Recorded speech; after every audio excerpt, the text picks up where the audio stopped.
ortopedia dental hace exactamente, la ortopedia dental hace exactamente lo mismo que la ortodoncia. Corrige la posición de la pieza dentaria dentro del alveolo, pero con otro tipo de tratamiento, con otro mecanismo, pero termina siendo lo mismo. La ortopedia dental es mucho más indicada en los niños que en los adultos, pero busca lo mismo. Busca también establecer o corregir los problemas de desarrollo de la estructura facial y bucal de los chicos. Por eso es un tratamiento que de preferencia en los chicos arrancan con la ortopedia dental. Y el implante dental que está recontra de moda. El implante dental lo que trabajan es con un aparato que es una fresadora de muy bajas revoluciones y casi sin fuerza, que lo que hace es hacer un orificio en el hueso para implantar un perno y que de arriba va a tener la prótesis, o sea, va a tener el diente. Pero todo esto tiene después un efecto sobre la pieza ósea donde se pone, porque es una intervención quirúrgica, y como intervención quirúrgica, ¿qué es? Es como una agresión al cuerpo.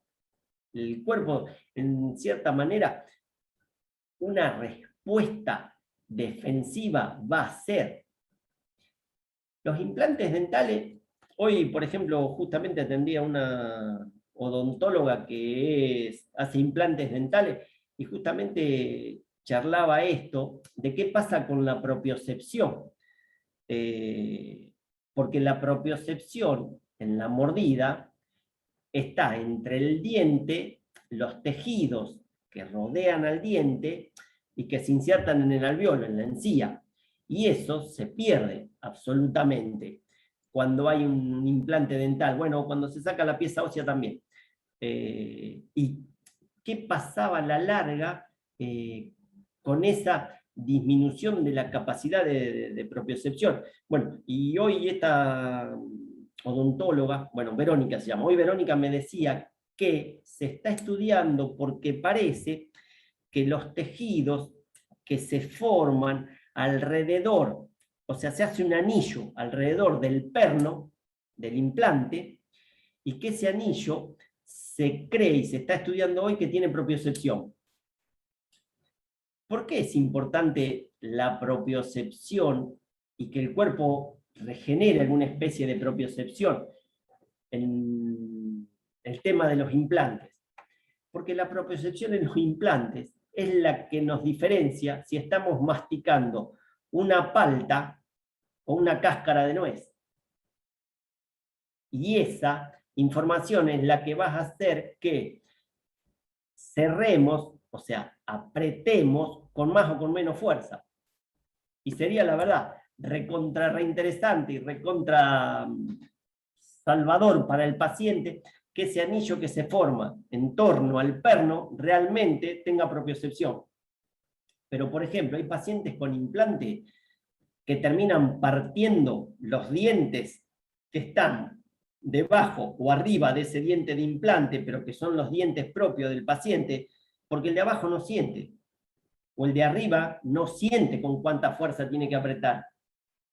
Entonces son cosas que yo siempre ya me las preguntaba desde antes esto, y hoy la verdad que la charla fue súper interesante por esto que me dijo, de que se cree que ese anillo que se forma en torno al perno tendría propiocepción, lo cual evitaría un problema de ruptura de piezas óseas.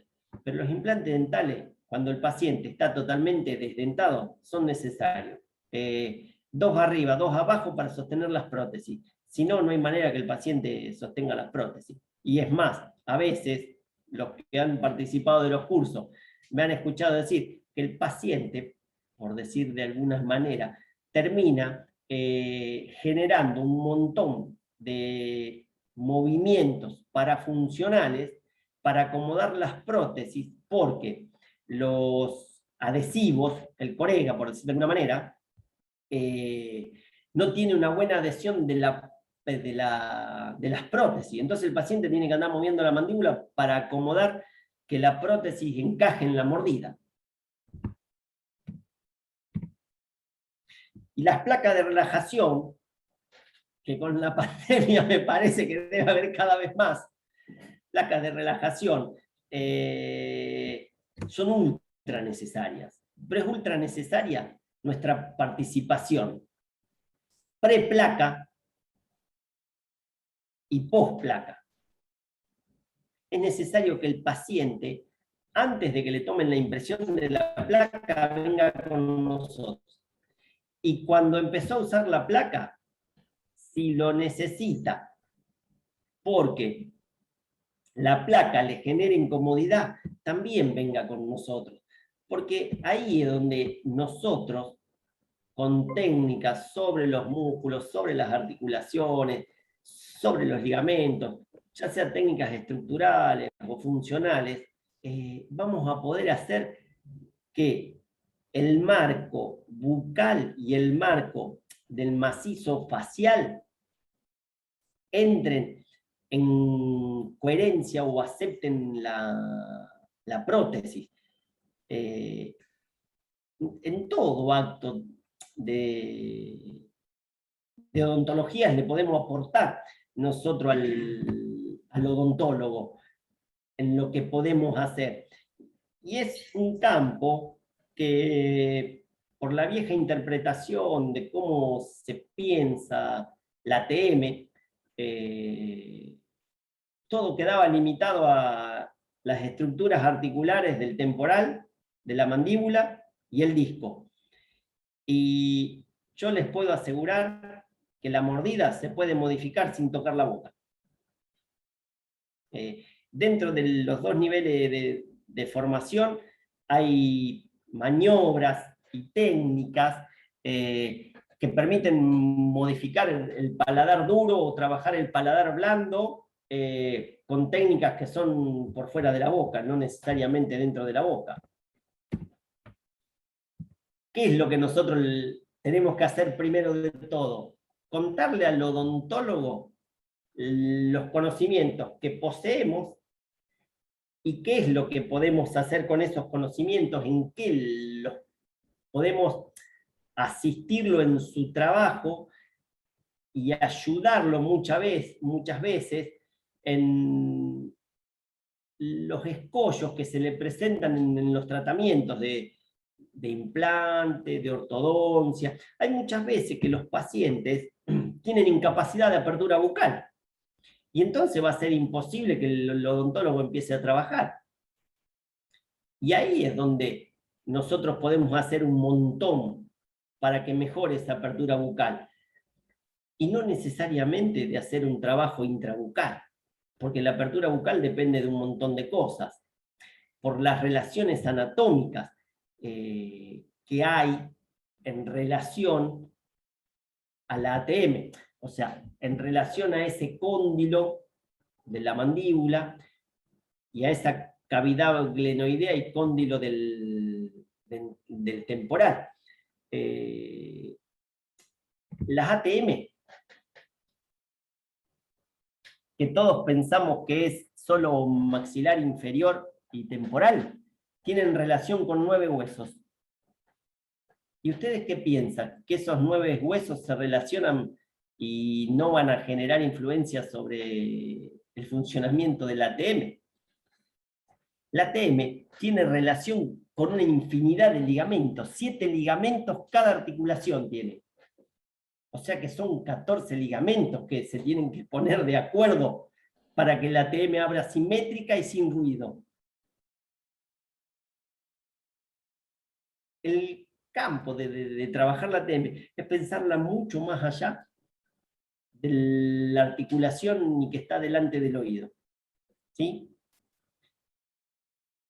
Esto es lo que yo le decía, que muchas veces el paciente, por un trismus, tal vez no puede abrir la boca post-tratamiento.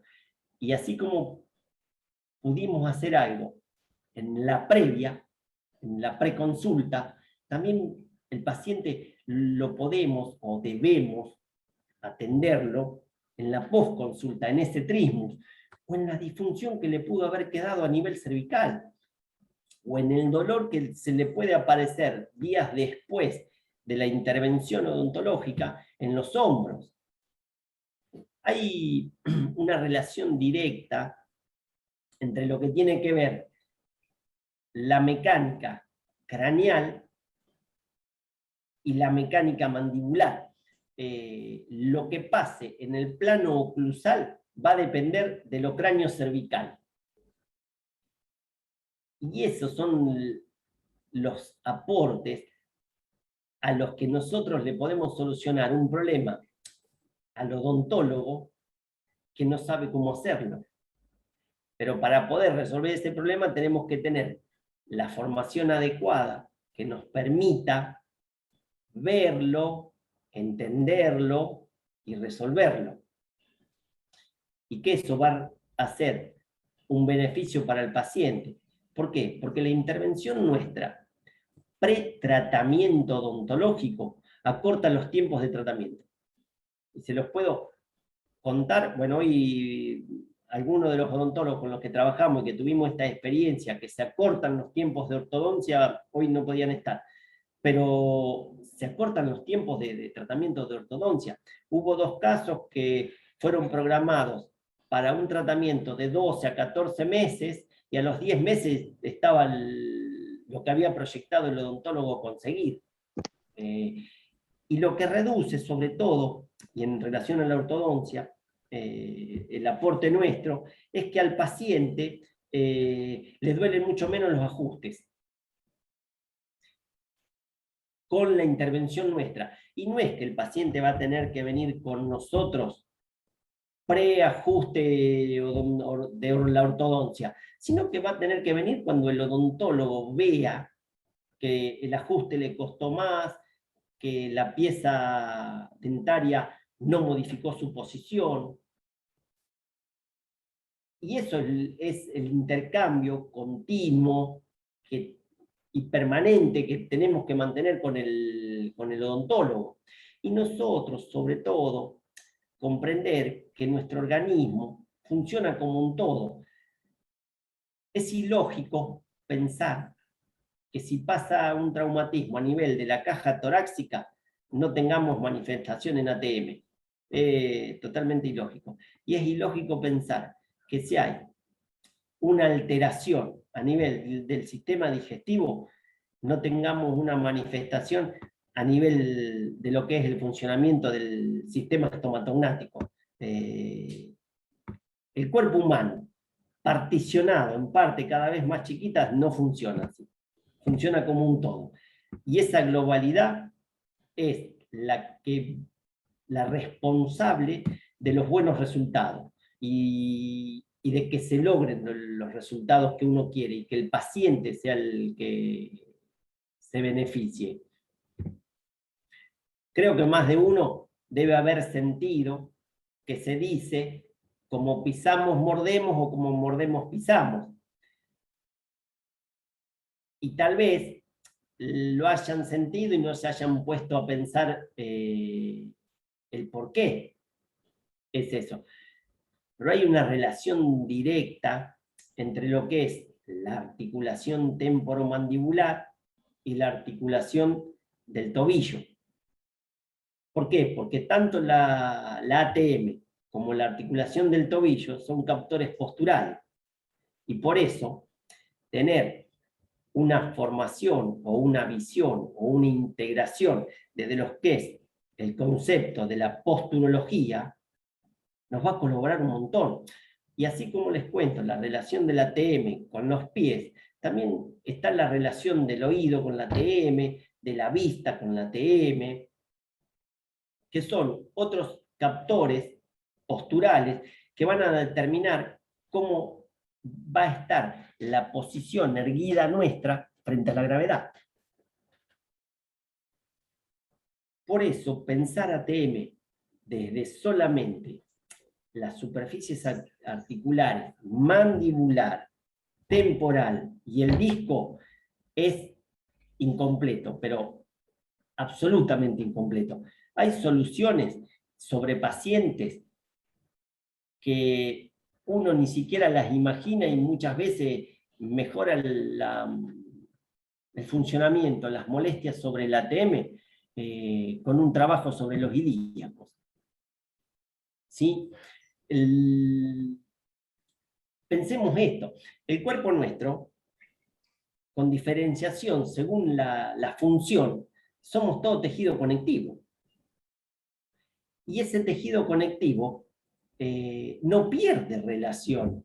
Lo que pasa en una estructura anatómica de un determinado sector, no le pasa solamente a eso. Lo que le pasa, por ejemplo, a un deltoides, no le pasa solamente al deltoide, le pasa a las estructuras relacionadas con el deltoide, ya sean los otros músculos, ya sean los huesos en relación con ese deltoide, como también los vasos y los nervios que están en relación con el deltoide.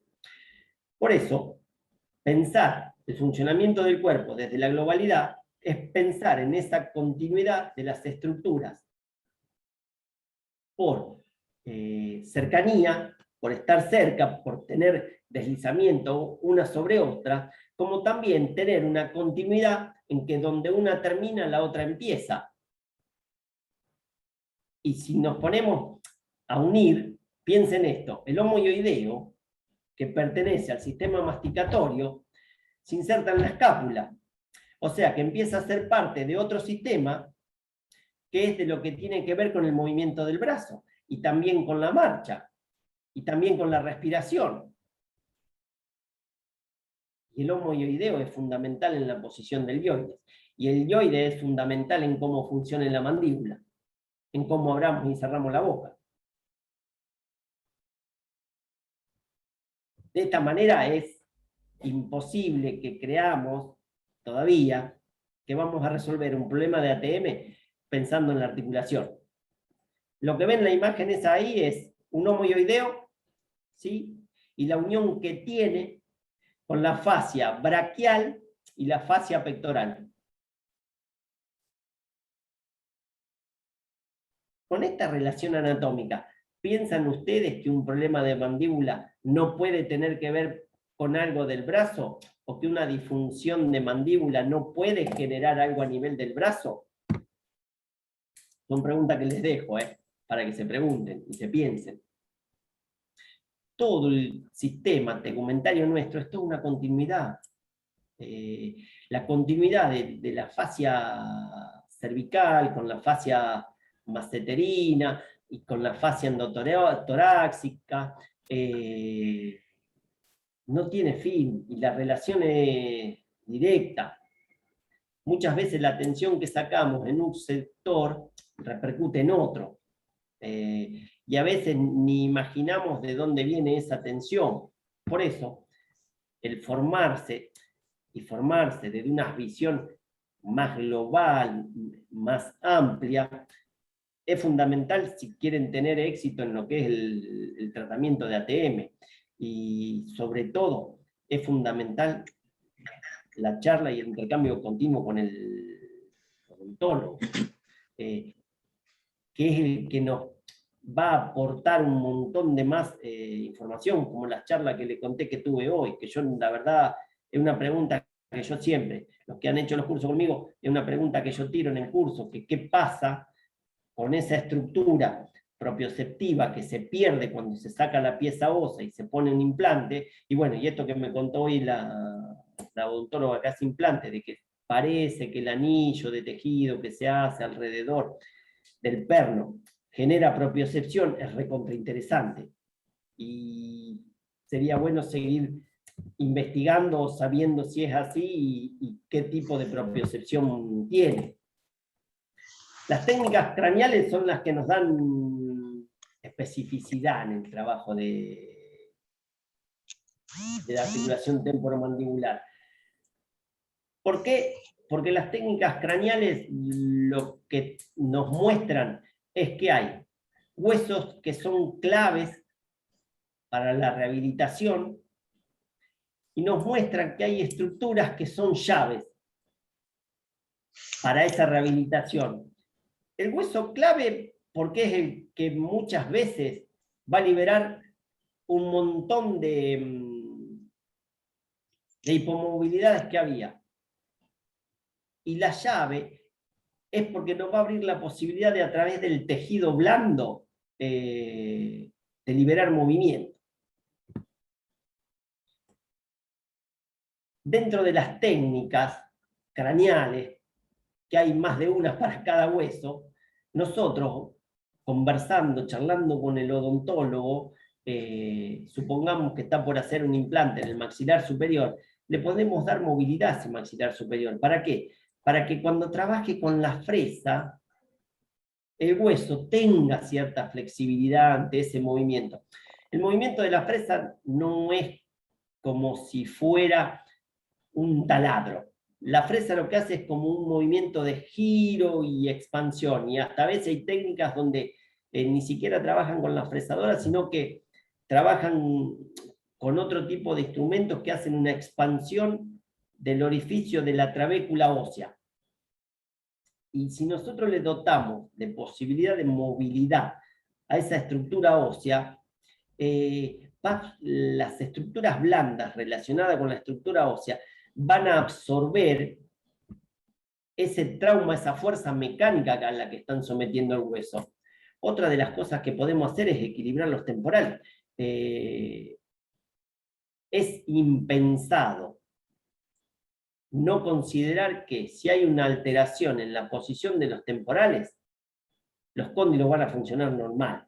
Ningún cóndilo va a funcionar normal si la posición del temporal está alterada. Y cuando una posición del temporal está alterada, puede haber desvíos mandibulares, ruidos articulares, bloqueos en apertura o en cierre, dolores al masticar. ¿Por qué? Porque los cóndilos no van a estar saliendo simétricamente, porque los temporales están predisponiendo a eso, a que el cóndilo no tenga una movilidad simétrica. Otra de las cosas que podemos hacer es horizontalizar el plano cruzal. Los que me están escuchando ahora, abran poquito la boca y cierren muy suave. Y presten atención a qué pieza dental hace contacto primero. Si atrás, si adelante, si de un lado, si del otro.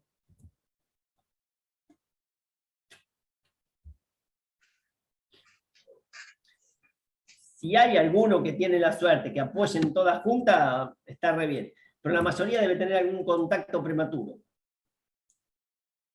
Y eso se puede corregir con técnicas manuales sin necesidad de trabajar la boca. Porque el plano cruzal va a depender de lo que pasa a nivel cráneo cervical. Otra de las cosas que podemos aportar con las técnicas es pacificar las disfunciones del ATM, o sea, hacer que ese resalto sea menos, que ese ruido sea menos, que el bloqueo no sea tanto. Tenemos un montón de posibilidades de ser colaboradores de la actividad del odontólogo, de la intervención que el odontólogo quiera hacer. Lo ideal es que el odontólogo vea al paciente, y si puede ser antes de la intervención, de la práctica, antes de que tome la impresión para la placa, antes de que ponga los primeros brackets, el paciente venga con nosotros, para que dotemos al paciente de todas estas posibilidades de movilidad de las estructuras óseas, de equilibración de las estructuras óseas, de neutralización del plano cruzal, de pacificar las alteraciones funcionales de la articulación temporomandibular. Es mucho lo que podemos aportar. Lo que tenemos que hacer es formarnos, leer, informarse y sobre todo establecer el diálogo con el odontólogo, empezar a poder intercambiar con él, contarle a él. Yo estoy seguro que muchas de estas cosas que voy hablando de flexibilización del techo del paladar, liberación de la sutura de los huesos de la cara, realizar reprogramación neuromuscular de los masticadores, desactivar las influencias cervicales. Yo pienso que todas estas cosas para ustedes son nuevas, pero en realidad son técnicas nuestras, son técnicas manuales que podemos hacer. Lo que con Walter hicimos en todo este tiempo fue encontrarle un razonamiento clínico de saber cuáles utilizar. Si utilizar técnicas para tejidos blandos, para tejidos duros, si utilizar técnicas funcionales, si utilizar técnicas estructurales. Y la mayoría de los que han hecho la formación en poco tiempo han visto el resultado, por decir de alguna manera, positivo de ese razonamiento clínico. Porque lo que nos pasa es lo siguiente. La formación tiene un nivel básico que es cómo incorporamos el sistema cráneo cérvico-mandibular en el cuerpo todo. Tiene una base de osteopatía, una base de cadenas musculares y una base de posturología. Y un nivel avanzado que es mucho más profundo, que es ya específicamente ver cómo funcionan todas las estructuras cráneos cervicales y la ATM con el cuerpo todo. El sistema estomatognático, o sea, el sistema masticatorio, deglutorio, pensemos que es un tubo que se inicia en la boca y finaliza en el recto. Va cambiando de forma según la función que va necesitando tender, pero es un solo tubo. Y ese tubo, no podemos pensar que si hay un problema en algún trayecto del tubo, no va a haber al menos influencias en los otros trayectos. Lo que les conté hoy, las ATM son captores posturales, están continuamente informándole al sistema propioceptivo cómo responder a la gravedad.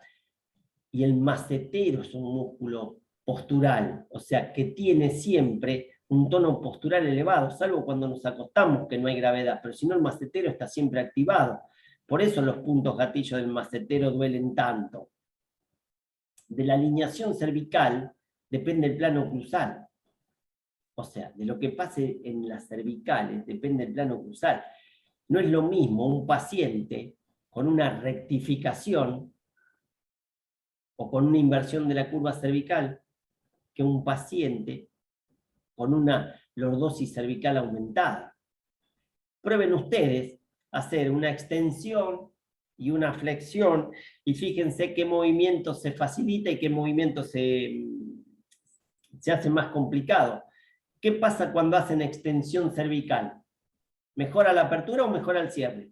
Y cuando hace flexión, ¿mejora la apertura o mejora el cierre? Ahí tienen la influencia de lo que es la relación cervical, funcionamiento del maxilar.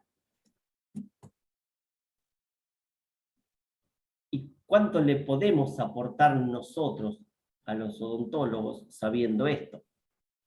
¿Y cuánto nos pueden aportar a nosotros los odontólogos corrigiendo cuestiones dentarias propias de la odontología? Una mordida abierta, lateral o anterior, una mordida cruzada. Es un montón lo que mutuamente nos podemos aportar para mejora del paciente. Es mucho lo que podemos hacer. Esto es lo que les contaba, que el curso tiene un nivel básico, ¿sí? Y un nivel avanzado. El básico es el abordaje de las ATM en el contexto corporal y el avanzado es lo cráneo-mandibular y lo cráneo-cervical en conjunto. Gracias por escucharme, gracias por permitirme contarles lo que hago diariamente y lo que con Walter hacemos y hemos ido haciendo durante todos estos años, que ya el año que viene cumplimos 10 años de dar cursos a lo largo del país.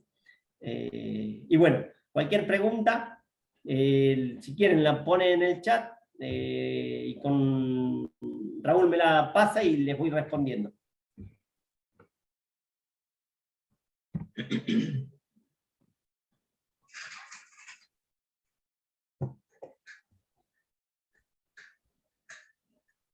Bien, creo que en la parte kinésica muchas veces nos encontramos con dolores cervicales, el paciente es recurrente que viene con que le duele un poquito más acá, un poquito más allá, y no le estamos encontrando la solución si estamos en la kinesiología clásica, digamos.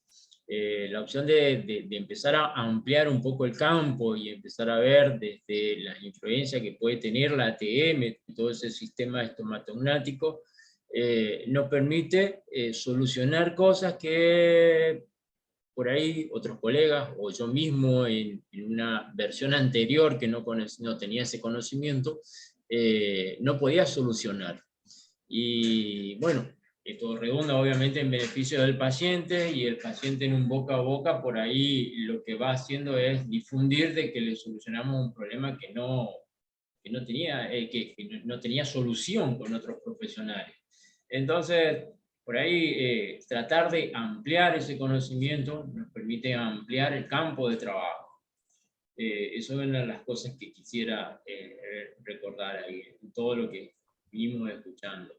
Lo otro es el trabajo interdisciplinario, digamos, es empezar a hablar un poco el vocabulario que hablan los odontólogos.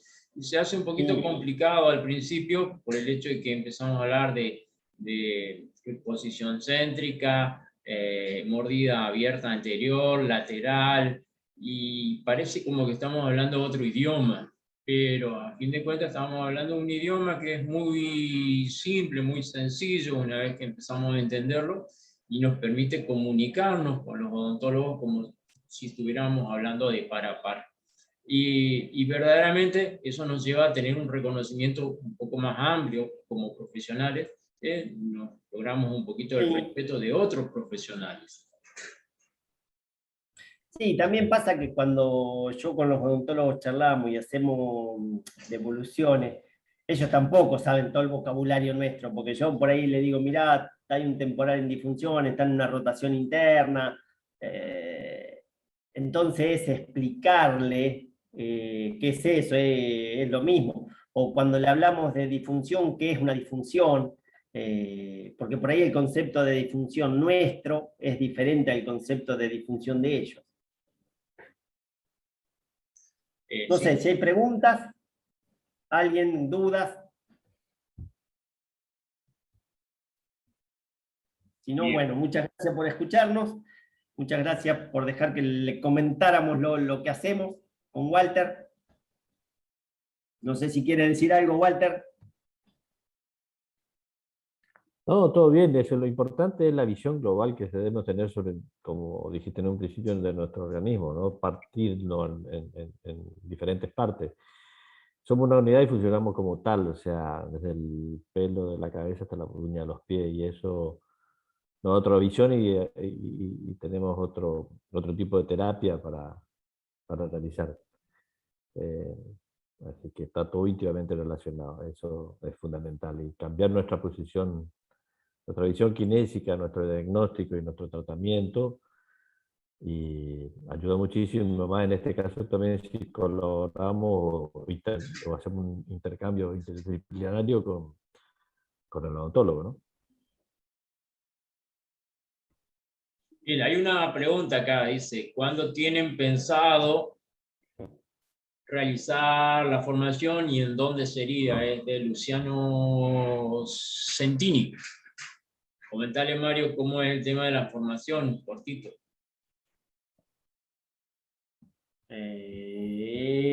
Para el año que viene, lo que tenemos programado ahora es una en Misiones y una en Río Cuarto y una en Córdoba, en la Regional 4 de Córdoba Capital. Durante la primera mitad del año normalmente se da la formación de base, y durante la segunda mitad del año se da la formación avanzada. Bien, eso quiero agregar que... Porque entre una y otra formación haya un tiempo de que puedan aplicar todo lo que se da en la formación de base, para después poder adquirir lo que son las prácticas del avanzado, que son mucho más, que necesitan mucha más palpación, mucha más percepción. Las prácticas del avanzado, como el básico, dan resultados buenos las dos. Lo que pasa es que en realidad la del avanzado son prácticas mucho más precisas, más, ¿cómo decirlo? Que necesitan mucha más percepción, mucha más destreza para realizarlas. Luciano, no sé, porque habría que ver también si nos surge algo acá en el colegio, ahí en Chaco. Bueno, eso... Yo le conté los diálogos que tenemos ahora con la gente de Río Cuarto, de Córdoba Capital, de Buenos Aires, la Asociación Argentina y de Misiones. Bien, el Chaco va a estar con las puertas abiertas, digamos, y de acuerdo a la gente que se junte, seguramente se va a alargar para el año que viene, en los primeros meses del año, si se larga una formación con este profesional. Eso se va a comunicar para la gente del Chaco. Si no, quiero rescatar acá también, como para la gente que está preguntando cómo me entero. Mario tiene un Facebook, y en el Facebook siempre está publicando lo que está haciendo, así que si van al Facebook, buscan Mario Ugarte, van a encontrar, ahí está la publicación de dónde se viene el próximo curso o dónde va a ser la próxima charla. Pues también me pueden buscar a mí, mi nombre es Raúl Basolo, para la gente del Chaco, y de esa manera pueden estar interiorizados. Yo no tengo problema en que me pregunten en el momento que sea. Bien, hay otras preguntitas. Empiezan a... los maceteros. Sí, ¿la estás viendo? Bueno, respondela. Que pierdan gravedad no quiere decir que el macetero no se active y muerda. Lo que pierde es el tono postural al estar uno acostado. ¿Sí? Pero la contracción del macetero, sea por la hipótesis de la causa que se quiera, sea por estrés, sea por la hipótesis de las tensiones musculares que se tratan de disipar a través del macetero, eso no tiene que ver con la gravedad. La gravedad lo único que hace es sacar el tono postural, como se lo saca a los gemelos, como se le saca a cualquiera de los otros músculos posturales del cuerpo. Al no haber gravedad, el tono postural se pierde. Pero el bruxismo nocturno es una parafunción que no tiene relación con la función postural del músculo. No sé si respondo con eso lo que preguntó María Jansen. María, ¿está bien? Lo que Perdón, sí, muchas gracias. No soy muy hábil escribiendo, muchas gracias. Está bien, muy está bien, claro. María. No sé si hay más preguntas, más dudas. Una pregunta te hago, Mario. Sí, ¿Puede ser? Sí, sí. Fue interesante lo que te planteó esta colega tuya de estos encuentros de proprioceptores alrededor de los pernos, Sí, la ¿puede odontóloga, ser? ella fue la odontóloga, ella hace implantes. Yo hago algo de ATM, hice formación de osteopatía, de inducción, pero me pareció muy interesante eso porque también es una pregunta que surge y se me ocurre pensar que también si es que están empezando a aparecer estos proprioceptores, ¿qué ejercicios podrían empezar a practicarse? Si bien la base sería la masticación, puede ser, ¿qué mejor trabajo para la propiocepción docente que la de masticación? implantología en la facultad acá. Y es algo muy, muy reciente que han empezado recién ahora a aparecer los primeros estudios por lo que ella me contó. Ella quedó en que me iba a pasar algunos de los estudios para que pudiera leer, pero no me habló mucho más que eso. Seguramente tiene capacidad de reconstruirse Es más, todo la el sistema investigación nervioso. esa no son de Jorge. ¿Cómo? Que las investigaciones que ella me contó de los estudios estos no son de acá. Ah, sí, sí, seguro. Y este paper que ella tiene de afuera. Bien. Así que si me pasa y yo tengo, después a través de Raúl te puedo hacer saber. Estamos. Gracias. No, no, de nada. Interesante. Víctor. Lo que pasa es que la neuralgia del trigémino en la Explica masa la pregunta, porque no sé si la están viendo todos. La pregunta es, ¿tuviste la oportunidad de trabajar con algún paciente con neuralgia de trigémino? Bueno, sí, atiendo 3 por semana que vienen con neuralgia del trigémino, y gracias a Dios son todas negativas. El trigémino tiene un ramo comunicante con las primeras 2 raíces del cervicales, y gracias a Dios, hasta ahora toco madera, me han tocado pacientes que tenían disfunciones cervicales y no eran neuralgia del trigémino. Se confunden un montón, pero hay pruebas de provocación, ¿sí?, para despertar el dolor de la neuralgia del trigémino. Digo gracias a Dios que los pacientes eran falsas neuralgias del trigémino, porque si le despertás el dolor a un paciente con neuralgia del trigémino, te mata. Es lo peor que puede pasar en la vida. Piensen que la neuralgia del trigémino tiene el índice más alto de suicidio de las neuralgias. No sé, Víctor, si he respondido tu inquietud.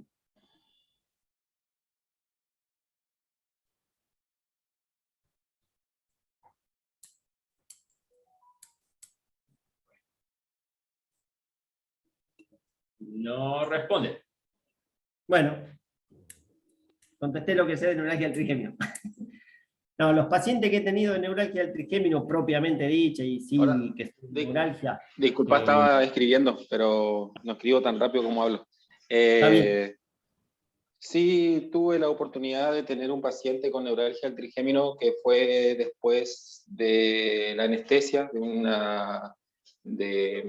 una extracción de una muela de juicio, que se Sí. hizo bastante extensa en el tiempo, y en teoría fue provocada por la cantidad de veces que tuvo que anestesiar la odontóloga. Ah, sí. No hubo nada que funcione. La paciente tomó durante 5 años carbamazepina, llegó a tomar hasta 1200 miligramos por día para ceder el dolor. Por eso te preguntaba puntualmente sobre ese caso. Bueno, sí, justo en lo que te había arrancado a trabajar. Sí, tuve paciente con...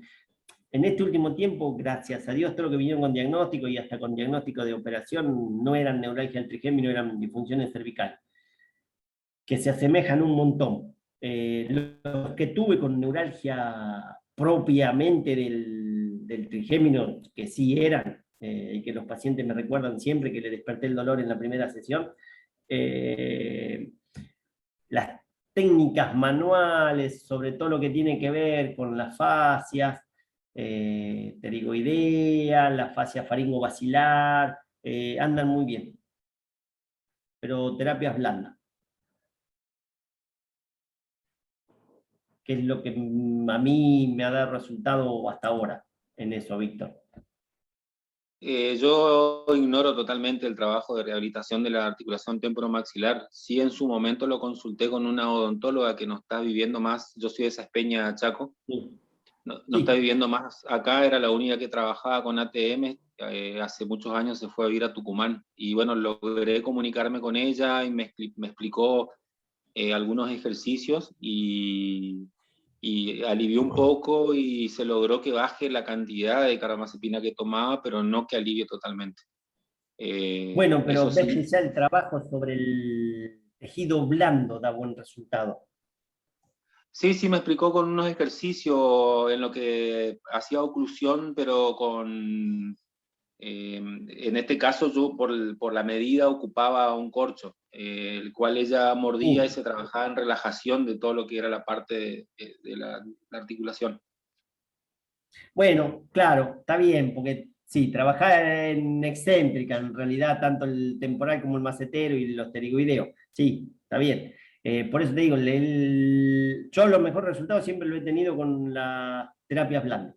En las neuralgias propiamente dicha, pero creo que no he atendido más de 3 o 4 en todo lo que hago de ATM, que hace como 18 años. Los comentarios. No han sido muchos. Gracias a Dios, ya te digo, este año ya llevo fácil más de 10 pacientes que han venido con neuralgia del trigémino, y en este último tiempo, una semana, atendí 3, y eran disfunciones, gracias a Dios, cervicales. Los pacientes anduvieron muy bien después de la primera sesión. Se confunde mucho la neuralgia del trigémino. El tema es cuando los medican enseguida, porque le altera la vida al paciente la medicación para la neuralgia del trigémino que le dan, porque le dan con un camión de lo que le dan carbamazepina, le dan la pregabalina, le dan duro. ¿Tienen Sí, la pregabalina es experiencia? la primera línea de elección, pero no siempre resulta. No tiene por por eso ahí. te digo, ¿sabés qué pasa? Cuando a veces no resulta, es porque hay que ver si realmente es una afección propia del trigémino o es una alteración. O sea, el trigémino puede tener una afección propia de una de las ramas, de las 3 ramas, o una afección de la rama común, antes del ganglio de Gaster, que es donde se divide. ¿Me explico? Sí, tengo que Las ponerme a mirar otra vez. neuralgias del trigémino lo que van a tener es, según la rama, alteración sobre el ganglio neurovegetativo. Y eso es lo que lo diferencia si una disfunción cervical, que asemeja a una neuralgia del trigémino. Si es cervical, que asemeja a la del trigémino, no te da disfunción neurovegetativa. Bien. Esa es la gran diferencia. Gracias. Igual hay test de provocación específico para saber.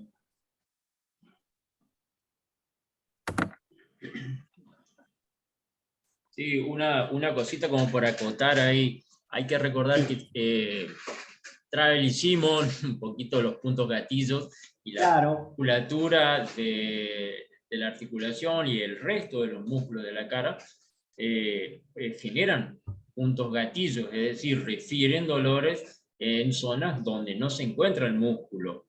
Y cuando le hacen a esta paciente seguramente una extracción de una muela del juicio, si una extracción de una muela común es un poco complicada, imagínate cómo le deben haber abierto la boca, cómo lo deben haber forzado un poco, no sé cómo trabajó el odontólogo, pero es lo primero que tengo que pensar, qué es lo que hizo, para dónde movió la mandíbula, qué tipo de tracción hizo.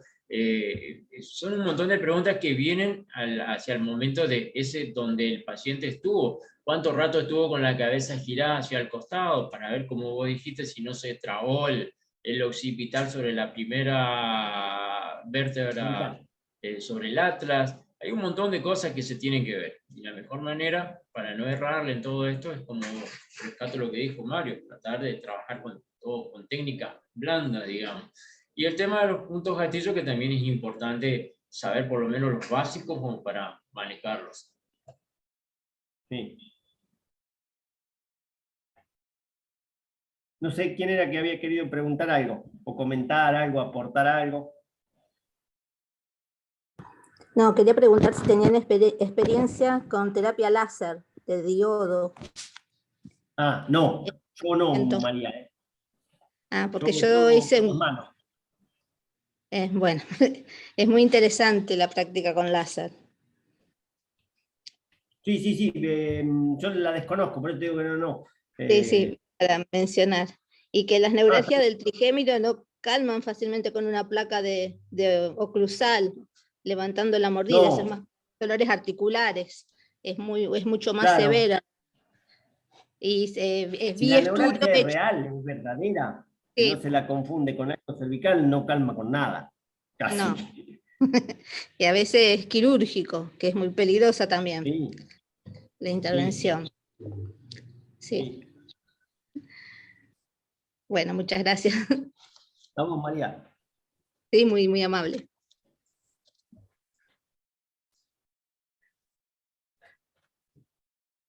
No sé si hay más preguntas que quieran, que respondemos, que charlemos.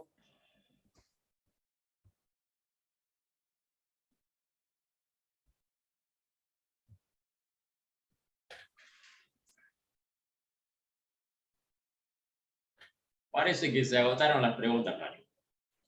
Bueno, los liberamos, los dejamos todos tranquilos. Que vayan a cenar. Sí, sí, ya deben estar con hambre. Bueno, yo quiero rescatar el tema de la ATM, es bien amplio, muy, pero muy amplio. La posición de la ATM va a determinar la posición en que se va a apoyar el pie sobre el piso. Un grado 1 de ángulo, grado 2, grado 3 va a modificar completamente el apoyo del pie. Como de la misma manera, el apoyo del pie puede modificar sobre la ATM. O sea, ATM no es un tema aislado, no hay que tomarlo así como, bueno, está ahí, masajeo un poquito, le soluciono el musculito que está doliendo. Generalmente tiene muchas otras implicancias. Bien, eso para aportarlo nada más, como un granito de arena. Y no es nada muy difícil de aprender, como dijo Mario, es un poco de anatomía, un poco más de anatomía y un poco de fisiología para entender cómo se está comportando el organismo o el cuerpo del paciente. Sí, señor. ¿Y cómo funciona en la globalidad? En globalidad, holístico. Bien. Sí. Bueno, muchas gracias a todos por permitir que les cuente lo que hago, lo que hacemos con Walter. Y bueno, me pueden buscar en el Facebook o en Instagram. Y sobre los cursos yo creo, supongo, que algo va a salir con el Colegio de Chaco. Con Walter vamos donde nos llamen. Está bien. Hacia allá Bueno, partimos. muchas gracias. Muy Nos bien, saludamos gente. a todos. Entonces nos estamos despidiendo. Chau, chau. Chau, chau, Hasta hasta luego. luego. Chao, hasta luego. Chau, chau.